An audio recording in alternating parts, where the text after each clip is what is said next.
ஒரு பிரதான எதிர்க்கட்சி மற்ற எதிர்க்கட்சிகள்லாம் ஒரு நாளைக்கு 5 மானிய கோரிக்கையிலே எப்படி பேச முடியும்? அதுவும் 10 நிமிடம் 5 நிமிடம் ஒதுக்கின்றார்கள்.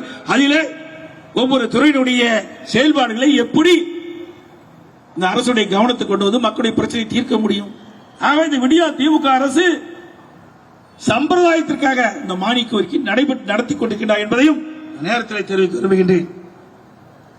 அது மட்டுமல்ல, 18/6/2024 அன்று முதலிலே 3 பேர் பாதிக்கப்படுகிறார்கள். கள்ளச்சாராயம் குடித்து 3 பேர் பாதிக்கப்படுகிறார்கள். அப்பொழுதே மாவட்ட ஆட்சித்தலைவர் அடுத்த நாள் ஒரு பேட்டி கொடுக்கிறார். கள்ளச்சாராயம் அருந்தி 3 பேர் இறந்து விட்டார்கள். 19 பேட்டி கொடுக்கிறார்.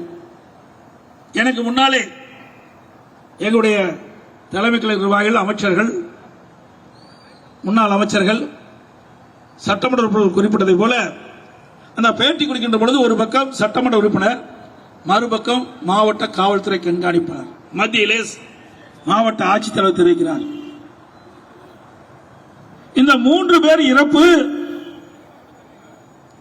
ஒருவர் வயிற்று வலியின் காரணமாக வயிற்றுப்போக்கு ஏற்பட்டு இருந்ததாகவும், மற்றொருவர் வயது உதிர்ந்த காரணத்தினால் இறந்ததாகவும், மற்றொரு வலிப்பு வந்து இருந்ததாகவும் குறிப்பிடுகிறார்.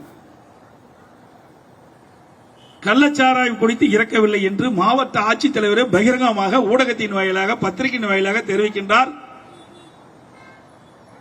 இந்த செய்தியை நீங்கள் தவறாக வெளியிட்டால் நடவடிக்கை எடுப்போம் என்று சொல்கிறார். இந்த வதந்தியை நம்ப வேண்டாம் என்று மாவட்ட ஆட்சித்தலைவரே பேட்டியிலே சொல்கிறார். இதனால் கள்ளச்சாராயம் குடித்தவர்கள் மருத்துவமனைக்கு செல்லவில்லை. மாவட்ட ஆட்சித்தலைவருடைய செய்தி கேட்டு, செய்தி ஊடகத்தின் வாயிலாக செய்தி வெளியிட்டார். அதை கேட்டு கள்ளச்சாராயம் குடித்தவர்கள் மருத்துவமனைக்கு செல்லவில்லை. அதோடு இந்த 3 பேர் இறப்புக்கு துக்கம் விசாரிக்க வந்தார்கள் பல பேர். அவர்கள் மாவட்ட ஆட்சித்தலைவரே சொல்லிவிட்டாரே கள்ளச்சாராயத்தினால் இறப்பில்லை என்று. அதனால் அங்கே வந்தவர்கள் அங்கே விற்ற கள்ளச்சாராயத்தை வாங்கி குடித்து விட்டார்கள். பல பேர், நூற்றுக்கணக்கான பேர் குடித்து விட்டார்கள். அதனால்தான் இவ்வளவு மரணம். இதற்கு முழு காரணம் அரசாங்கம். அரசாங்கத்தினுடைய அழுத்தத்தின் பேரில் தான் மாவட்ட செயலாளர், மாவட்ட கலெக்டர் தவறான தகவலை கொடுத்ததன் விளைவு இன்றைக்கு 63 உயிர்கள் பறி போய்விட்டது. பல பேர் கண் பார்வை போய்விட்டது. பல பேர் உறுப்புகள் பாதிக்கப்பட்டிருக்கின்றனர். இப்படிப்பட்ட சம்பவம் குறித்து சட்டமன்றத்திலே பேசுவதற்கு மறுக்கப்படுகிறது சொன்னால் இன்றைக்கு இந்த ஆட்சி ஒரு சர்வாதிகார ஆட்சியாக பார்க்கப்படுகிறது, ஜனநாயக படுகொலையாக பார்க்கப்படுகிறது. எதிர்க்கட்சியுடைய குரல் வழி நசுக்கின்றார்கள்.